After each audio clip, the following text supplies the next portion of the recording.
Dear children, welcome you all in the online classes of Bishop Academy.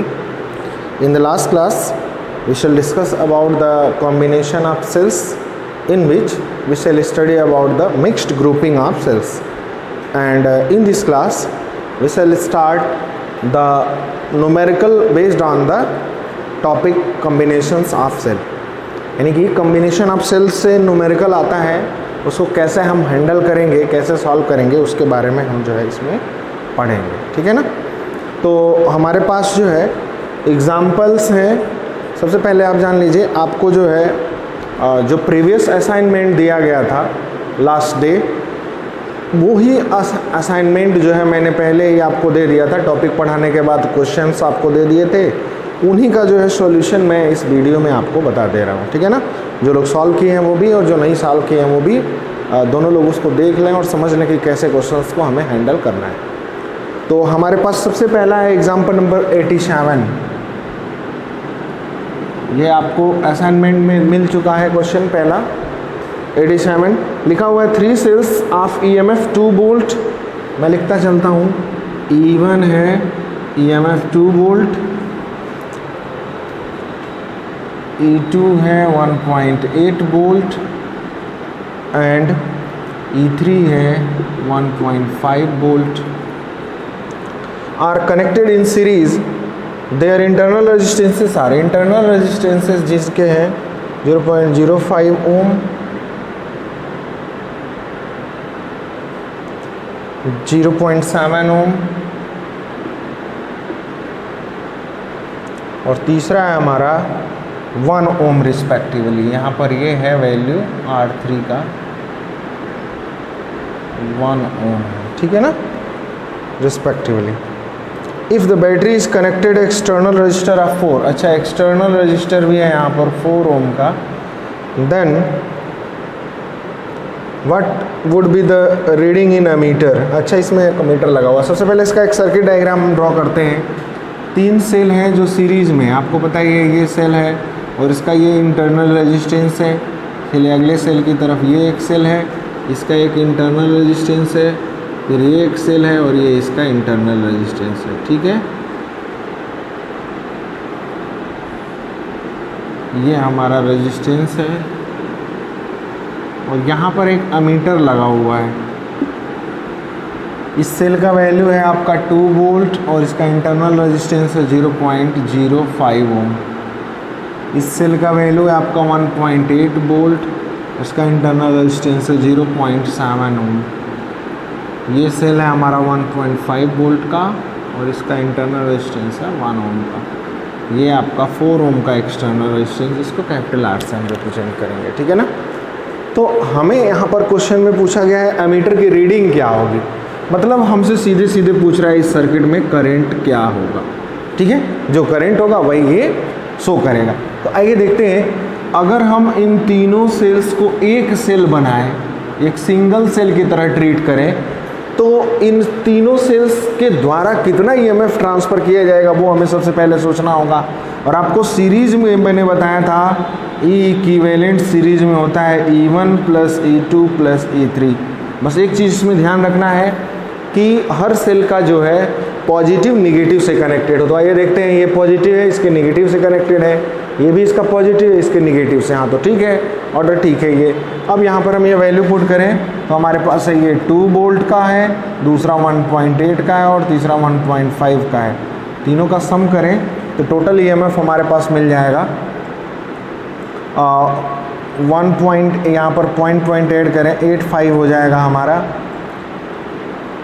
13. ठीक है, 1 1 2 2 4 and 1 5 5.3 volt. ये हमारा हो गया नेट EMF. अब यहाँ पर करंट आपको पता करना है तो टोटल रेजिस्टेंस कितना होगा. तो ये तीनों सेल्स के जो रेजिस्टेंस, यानी अगर हम इंटरनल रेजिस्टेंस का इक्विवेलेंट पता करें तो सीरीज में होता है R1 plus R2 plus R3. R1 का वैल्यू है 0.05, ये है 0.7 प्लस ये है 1 ओम. तीनों का मैंने इंटरनल रेजिस्टेंस रख दिया. ऐड करेंगे तो 5 आपका आ जाएगा, ये 7 और 1.75 ओम आ गया। ये हमारा इंटरनल रेजिस्टेंस हो गया। आपको पता है अगर तीनों सेल्स को मान के एक सेल माने तो जो इंटरनल रेजिस्टेंस होता है वो एक्सटर्नल रेजिस्टेंस के साथ क्या होता है, सीरीज में होता है। तो नेट रेजिस्टेंस क्या हो जाएगा इस सर्किट में, नेट रेजिस्टेंस हो जाएगा हमारा R equivalent plus capital R। R equivalent का वैल्यू है 1.75 प्लस ये है 4, ठीक है ना, 4 ओम है, तो ये हो जाएगा 5.75 ओम। ये टोटल रेजिस्टेंस हो गया। अब हमें करंट निकालना है, I इज इक्वल्स टू हो जाएगा E इक्विवेलेंट अपान R इक्विवेलेंट। E इक्विवेलेंट का वैल्यू है 5.3 वोल्ट और R इक्विवेलेंट का है 5.75। डिवाइड करेंगे I is equals to V upon R से, तो यहाँ पर हमें मिल जाएगा 0.92 एम्पीयर। यही हमारा आंसर हो जाएगा, ठीक है। दूसरा इसी में क्वेश्चन दिया हुआ है इसी के साथ में, if the 3 cells above were joined in parallel would they be characterized by a definite EMF and internal resistance, if not how will you obtain the current in different branches। ठीक है, बोल रहा है अगर यही तीनों सेल जो है पैरेलल में कनेक्टेड हो तो आप क्या करंट को आइडेंटिफाई कर लेंगे। तो सबसे पहला हमारा आंसर होगा कि वैसे इस प्रोसेस से तो नहीं कर पाएंगे, ठीक है, क्योंकि पैरेलल में जो है हमारे पास आइडेंटिकल सेल्स के लिए फार्मूला है, नॉन आइडेंटिकल सेल्स के लिए फार्मूला नहीं है। तो उसके लिए फिर हम कैसे हैंडल करते हैं, तो जस्ट हम आगे के टॉपिक पे चले जाएंगे, किरचॉफ्स लॉ से सॉल्व कर लेंगे उसको हम, ठीक है ना। किरचॉफ्स लॉ अभी हम आगे पढ़ेंगे, 1-2 क्लासेस के बाद जो है हमारा आ जाएगा किरचॉफ लॉ, बहुत ही इम्पोर्टेंट लॉ है। तो ये हमारा जो है क्वेश्चन नंबर 87 रहा, इसका सॉल्यूशन आप जो है नोट कर लेंगे, ठीक है ना।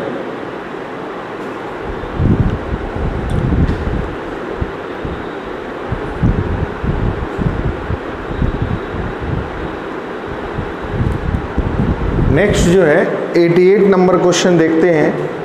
दिया हुआ है a cell of EMF 1.1 volt and internal resistance 0.5 ohm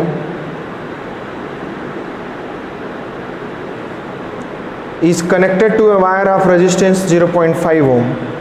अच्छा, एक वायर का रेजिस्टेंस उसको कैपिटल R से लिखते हैं, वो भी 0.5 ओम का, ठीक है। And other sales of same EMF, ये E1 है, E2 भी हमारा है 1.1 वोल्ट का ही, is connected in series but the current in the wire remain same. अच्छा, करेंट जो है वो सेम है, यहाँ मैं लिख दे रहा हूँ करेंट रिमेन्स सेम। चलिए ये भी हो गया। Find the internal resistance of the second cell, तो सेकेंड सेल का इंटरनल रेजिस्टेंस हमको निकालना है, ये हमारा R1 है, ठीक है ना। सबसे पहले वाले में कितना करंट होगा ये हम पता कर लेते हैं। क्वेश्चन में ये दिया हुआ है कि एक सेल है E1 का 1.1 वोल्ट का, जिसका इंटरनल रेजिस्टेंस 0.5 है और एक्सटर्नल रेजिस्टेंस 0.5 के साथ कनेक्टेड है। तो करंट क्या होगा ये हम सबसे पहले पता कर लेते हैं। तो आपको पता है जो ये रेजिस्टेंस होता है वो इस एक्सटर्नल रेजिस्टेंस के साथ सीरीज में होता है। तो टोटल रेजिस्टेंस यहाँ पर हो जाएगा, या डायरेक्ट अगर हम करंट पता करें तो I इज इक्वल्स टू होता है E upon capital R plus small r। E आपका सेल का EMF है और नीचे जो है मैंने, चूँकि इंटरनल रेजिस्टेंस और एक्सटर्नल रेजिस्टेंस हमेशा सीरीज में होते हैं, इसलिए जो है हम टोटल रेजिस्टेंस लेंगे तभी करंट एग्जैक्ट आएगा।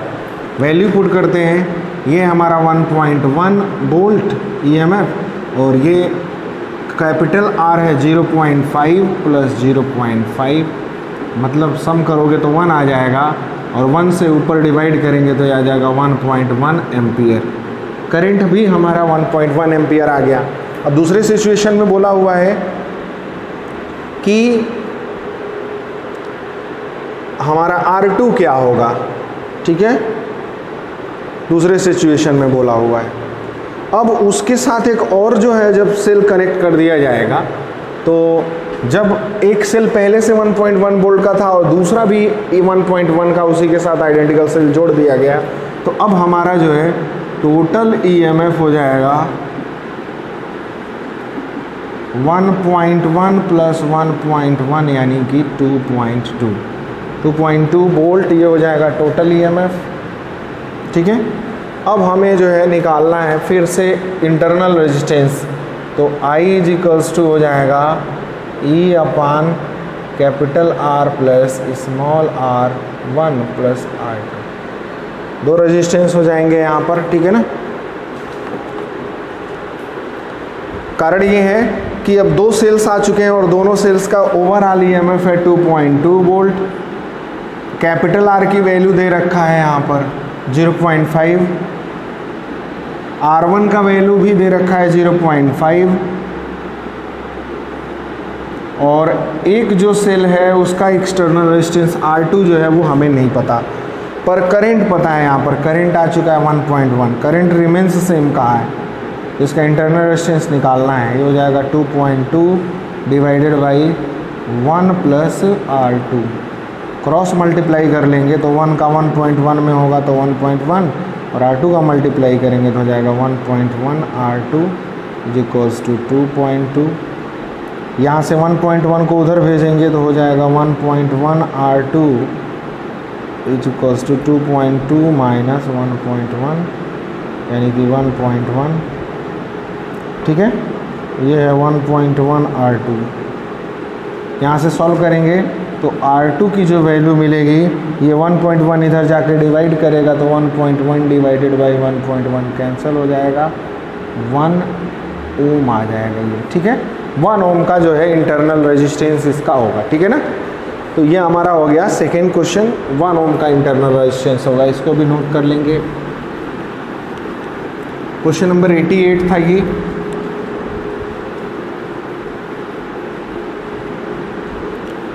नेक्स्ट क्वेश्चन हम करते हैं 89।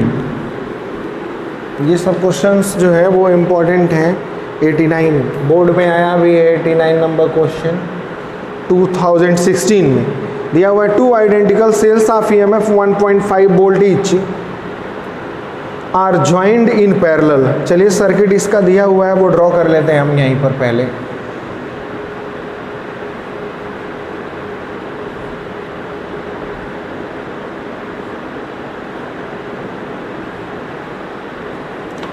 ये 1.5 वोल्ट के हैं प्रत्येक, ये भी 1.5 वोल्ट का है, और इंटरनल रेजिस्टेंस नहीं मालूम है, आर दिया हुआ है। देख लेते हैं, इंटरनल रेजिस्टेंस नहीं दिया है। एक्सटर्नल रेजिस्टेंस 2 है, यहाँ पर 17 ओम का है और नीचे भी ये 17 ओम 17 ओम। ठीक है, दिया हुआ 2 identical cells each of EMF 1.5 volt each, लिखा है मैंने। Joint parallel provide supply to external circuit consisting 17 ohm resistance parallel. A very high resistance voltmeter reads the terminal voltage of the cells be 1.5 volt. Terminal potential difference जो है 1.4 volt का read किया जा रहा है यहाँ पर। Can calculate the internal resistance of each cell. Each cell का यानी आर की वैल्यू आपको निकालना है। तो सबसे पहला काम हम इनका इक्विवेलेंट निकाल लेते हैं। ये एक्सटर्नल जो रेजिस्टेंस है, तो इसका यहीं से सॉल्यूशन स्टार्ट करते हैं। Equivalent of external resistance. External resistance का इक्विवेलेंट हो जाएगा आर इक्विवेलेंट। पैरेलल है, पैरेलल में आपका होता है R1 R2 अपान R1 प्लस R2। ठीक है, R1 का वैल्यू है 17 इंटू 17 अपान 17 प्लस 17। ठीक है, सॉल्व करेंगे इसको, ये हो जाएगा 17 इंटू 17 अपान ये हो जाएगा 2 इंटू 17। इसको लिख सकते हैं, 17 जोड़ोगे 34 आएगा। इससे क्या फ़ायदा होगा, एक 17 से एक 17 कट जाएगा और ये आ जाएगा 17 डिवाइडेड बाई 2 ओम। ठीक है, ये एक्सटर्नल सॉरी एक्सटर्नल हमारा रेजिस्टेंस हो गया। अब बात आती है कि ये जो दो सेल हैं ये हमारे क्या हैं, पैरेलल में हैं, तो इनका इक्विवेलेंट ईएमएफ क्या होगा, तो इनका इक्विवेलेंट ईएमएफ हमारा क्या आ जाएगा 1.5 वोल्ट ही होगा। ध्यान रखिएगा जब दो आइडेंटिकल सेल्स पैरेलल में जुड़े हों तो उतना ही ईएमएफ सप्लाई करते हैं जितना किसी एक सेल का होता है, ठीक है ना। तो इसको निकालने की जरूरत नहीं है, सीधे ऐसे कर सकते हैं हम। अब हमारे पास जो है एक फार्मूला मैंने बताया था इंटरनल रेजिस्टेंस निकालने का।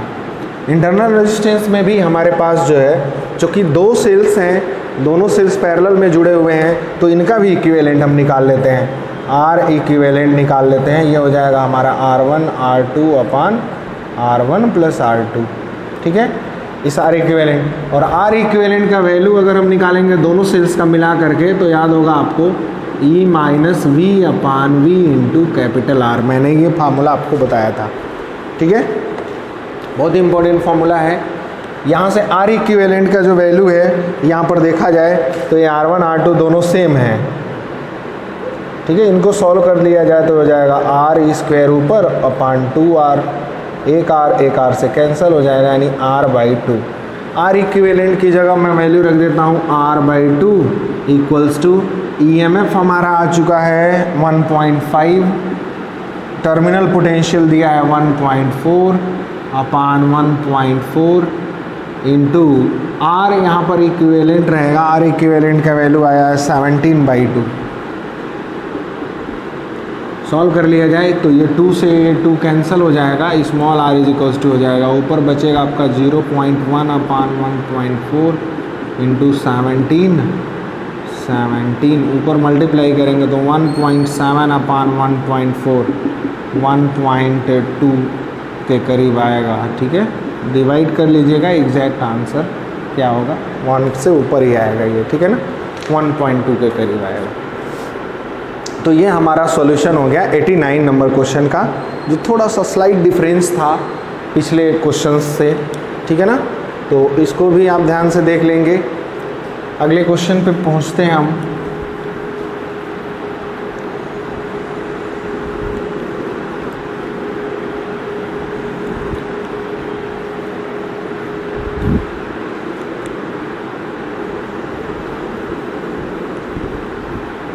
क्वेश्चन नंबर 90 पे 90 को सॉल्व करते हैं। दिया हुआ है 4 identical cells each of 2 volt.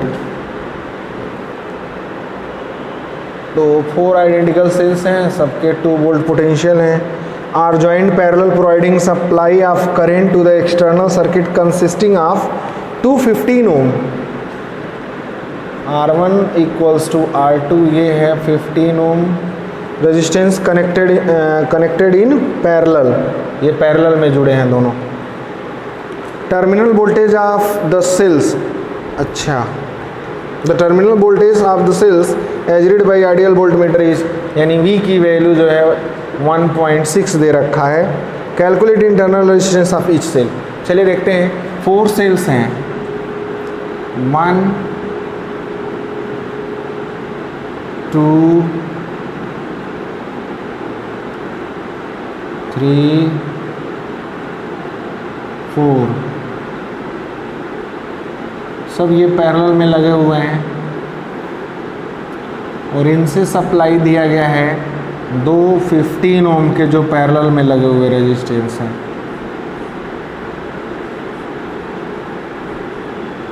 ये 15 ओम के हैं, ये भी 15 ओम का है, पैरेलल में लगा हुआ है। इन सब का EMF 2 2 2 2 है। इंटरनल रेजिस्टेंस के बारे में क्या इन्फॉर्मेशन है, नहीं दिया हुआ है, तो R R R R हमने मान लिया, ठीक है। क्वेश्चन में टर्मिनल पोटेंशियल दे दिया है, पिछले की तरह ही ये क्वेश्चन है, ठीक है ना। आपको पता है इक्विवेलेंट, पहले इक्विवेलेंट रेजिस्टेंस निकालोगे, R इक्विवेलेंट, ये आ जाएगा 15 इंटू 15 अपान 15 प्लस 15, ठीक है ना। ये हो जाएगा आपका 15 इंटू 15 अपान 2 इंटू 15, इसको लिख सकते हैं 30 को, एक 15 कट जाएगा, ये 15/2 आ गया, ठीक है। दूसरा, इन सेल्स का अगर इक्विवेलेंट EMF आप निकालोगे तो 2 वोल्ट ही आएगा पैरेलल में, अगर सेम लाइक सेल्स हैं, सभी इंडिविजुअल सेल्स इक्वल हैं ईएमएफ के, तो आपका इक्विवेलेंट ईएमएफ ये वही आएगा। लेकिन आर इक्विवेलेंट जो है यहाँ पर आ जाएगा R/4, ठीक है, निकालोगे तो यही आएगा R/4। अगर आइडेंटिकल 4 रेजिस्टेंसेस है तो ये R/4 हो जाएगा। आपको वही previous formula R equivalent is equals to E minus V/V into R, ये फार्मूला लगेगा, ये R इक्विवेलेंट रहेगा। E इक्विवेलेंट का वैल्यू हमने 2 वोल्ट निकाला है, माइनस ये 1.6 रीड किया है, 1.6 इंटू R इक्विवेलेंट का वैल्यू कहाँ गया 15/2, और ये R इक्विवेलेंट का वैल्यू है R/4, ठीक है, ये R इक्विवेलेंट का वैल्यू R/4 हमने रख दिया। कैंसिल करेंगे तो ये 2 टाइम्स कैंसिल हो जाएगा, ऊपर सॉल्व करोगे तो 2 माइनस 1.4 होगा 0.4/1.6, ये R/2 है, यहाँ नीचे क्रॉस करोगे तो यहाँ पे 2 आ जाएगा इंटू 15 पहले से बचा है। इसको कैंसिल करें तो ये 4/16 लिख सकते हैं, 4 बार में चला जाएगा, ठीक है, 2 से इसको काटेंगे तो 2 आ जाएगा। 15/2 मीन्स 7.5 ओम, ये हमारा इंटरनल रेजिस्टेंस आ जाएगा, ठीक है, 7.5 ओम हमारा इंटरनल रेजिस्टेंस आ जाएगा। तो ये भी प्रीवियस क्वेश्चन की तरह ही है, आसान है। एक और क्वेश्चन हम देख लेते हैं, थोड़ा सा डिफरेंस है इसमें, लेकिन ये भी इजीली आप हैंडल कर लोगे यदि इतना समझते हो तो।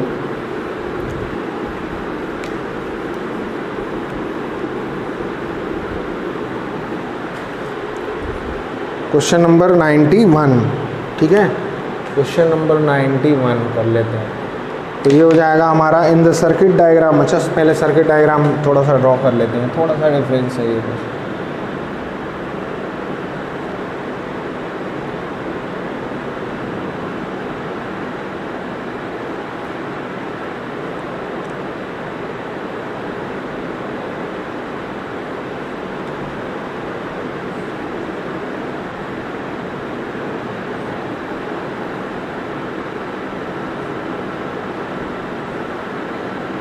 ये है E1, ये है E2। E1 का वैल्यू है हमारे पास 4 वोल्ट 0.5 ओम, 4 वोल्ट 0.5 ओम इसका इंटरनल रेजिस्टेंस है। ये है 8 वोल्ट का और 1 ओम का इंटरनल रेजिस्टेंस है इसके पास, ठीक है। नीचे जो रेजिस्टेंसेस हैं 4.5 ओम और ये हमारा 3 और 6 ओम, ठीक। बाकी क्वेश्चन पढ़ते हैं, दिया हुआ है in the circuit diagram given in the speaker cell C1 into having EMF 4 and 8 volt and internal resistance 0.5 and 1 ohm respectively, calculate current in each resistance. हमें यहाँ पर बताना है करंट इन ईच रेजिस्टेंस, ठीक है। तो देखिए सबसे पहले 2 सेल्स हैं और दोनों सीरीज में लगे हुए हैं, लेकिन एक प्रॉब्लम है इन सेल्स के साथ, क्या कि इसका पॉजिटिव इसके पॉजिटिव से कनेक्टेड है, ठीक है ना, ध्यान रखना। ऐसे सिचुएशन में मैंने बताया था आपको हमारा EMF क्या हो जाता है, माइनस हो जाता है, तो हमारा नेट EMF हो जाएगा E equivalent E2 minus E1 हो जाएगा, ठीक है ना। बड़ा वाला में से छोटा को माइनस कर लेंगे, यानी 8 माइनस 4 वोल्ट नेट EMF आ गया हमारा, ठीक है। जबकि इंटरनल रेजिस्टेंस क्या होता है, सम ही होता है। तो इंटरनल रेजिस्टेंस अगर देखें हम तो ये हो जाएगा 0.5 प्लस 1 ओम, यानी कि ये हो जाएगा हमारा 1.5 ओम। अब मतलब ये हम मानेंगे कि ये 2 सेल नहीं एक ही सेल हैं, इक्विवेलेंट कर लिया तो ये दोनों मिलके क्या बन गए, एक सेल, जिसका E इक्विवेलेंट हमारा आ गया है 4 वोल्ट और इंटरनल रेजिस्टेंस है 1.5 ओम, एक ही सेल। अब ऐसा हो गया, इक्विवेलेंट निकालने का मतलब यही होता है कि नेट हमारा EMF क्या मिलेगा और नेट रेजिस्टेंस क्या होगा। अब ये देखिए ये दोनों क्या है, पैरेलल में है, 6 और 3 पैरेलल में है। तो अब सबसे पहले हम इन तीनों का इक्विवेलेंट निकाल लेते हैं। तो इन दोनों का इक्विवेलेंट पहले हम अगर निकालें तो हमारे पास R equivalent R is equals to मिल जाएगा 6 इंटू 3 अपान 6 + 3, पैरेलल में है दोनों तो पैरेलल का फार्मूला हमने लगा लिया R1 R2 अपान R1 + R2। 6 3 जा 18 अपान 9 यानी कि 2 ओम आ गया। इन दोनों का इक्विवेलेंट क्या आ गया 2 ओम, और इसके साथ 4.5 सीरीज में है तो R इक्विवेलेंट हो जाएगा हमारा 4.5 + 2 यानी 6.5 ओम। ये हमारा हो गया R इक्विवेलेंट 6.5 ओम। ठीक है, अब जो है हमें आगे चलना है। R इक्विवेलेंट इन दोनों का मिल गया। अब हमें करंट निकालना है तो पहले टोटल करंट निकाल लेते हैं। I = होता है E इक्विवेलेंट अपान R equivalent plus small r equivalent. E equivalent का वैल्यू हमारे पास 4 आ चुका है, R इक्विवेलेंट का वैल्यू 6.5 है, प्लस ये हमारा है 1.5 स्मॉल r इक्विवेलेंट का वैल्यू। टोटल इन दोनों को ऐड करेंगे तो 4 अपान ये हो जाएगा 8, मतलब कि 0.5 एम्पियर। ठीक है, 0.5 एम्पियर करंट इसमें फ्लो हो रहा है। तो जब 0.5 एम्पियर करंट यहाँ से फ्लो होते हुए आएगा तो इसमें तो 0.5 होगा, तो हम बोलेंगे करंट अक्रॉस या through 4.5 ohm resistance is 0.5 ampere. यहाँ से तो 0.5 एम्पियर आएगा, लेकिन यहाँ पर जो है दो पार्ट में डिवाइड होगा, कुछ ऊपर जाएगा कुछ नीचे। तो अगर यहाँ 0.5 ओम सॉरी 0 है तो यहाँ पर हमें अगर करंट निकालना है तो कैसे करंट डिवाइड होगा, उसके लिए क्या करते हैं, यहाँ पर रेजिस्टेंस है 1.5 ओम का, इसमें भी करंट वही होगा, यहाँ पर भी वही होगा, लेकिन इसमें हमें अगर पता करना है तो सबसे पहले हमें वोल्टेज निकालना पड़ेगा कि इस पॉइंट और इसके क्रॉस वोल्टेज कितना है। वोल्टेज आ जाएगा तो करंट भी हमारा निकल जाएगा। ठीक है ना। तो सबसे पहले वोल्टेज की अगर बात करें तो टोटल हमें वोल्टेज निकालना है। सबसे पहले हम इसके क्रॉस वोल्टेज निकालें, फिर इसके क्रॉस निकालें और टोटल 4 वोल्ट में से माइनस करें। एक तरीका तो हमारे पास ये है, या दूसरा तरीका है कि 3 और 6 का दोनों का इक्विवेलेंट आया था हमारे पास 2 ओम। देखा जाए तो पूरे 2 ओम के क्रॉस जो करंट जाएगा वो आएगा 0.5 एम्पियर का। तो वोल्टेज हमारा जो होगा वो हो जाएगा V = IR। I की वैल्यू रखूँगा मैं 0.5, ठीक है, और R का वैल्यू रखूँगा मैं 2 ओम। कारण ये है इन दोनों का इक्विवेलेंट कितना है 2 ओम है। तो हमारा जो 5 2 जा 10 यानी 1 वोल्ट आ जाएगा पोटेंशियल यहाँ पर। अगर पोटेंशियल 1 वोल्ट आ गया तो करंट क्या आएगा, करंट अक्रॉस 3 ओम रजिस्टर, 3 ओम के क्रॉस जो करंट होगा वो I = हो जाएगा V/R। V की वैल्यू यहाँ पर आ चुकी है 1 वोल्ट, ये आया है, और R की वैल्यू 3, तो 1/3 हो जाएगा ये एम्पियर 3 ओम के क्रॉस। एंड अक्रॉस 6 ओम के क्रॉस क्या होगा, I = हो जाएगा V/R। पैरेलल में दोनों हैं तो वोल्टेज दोनों के क्रॉस 1 ही वोल्ट रहेगा, यहाँ भी 1 है यहाँ भी, और R का वैल्यू यहाँ पर 6 रखेंगे तो 1/6 एम्पियर हो जाएगा ये। तो एक आंसर हो गया ये हमारा, एक आंसर ये हो गया, और एक यहाँ पर 0.5 हमारा आ चुका है 4.5 के क्रॉस ये वाला। ठीक है, ये ऐसे हम सॉल्व करेंगे किसी भी तरह के क्वेश्चंस हो, इस तरीक़ों से इन कॉन्सेप्ट्स के बिहाफ पर हम क्या कर सकते हैं, सॉल्व कर सकते हैं। ठीक है ना।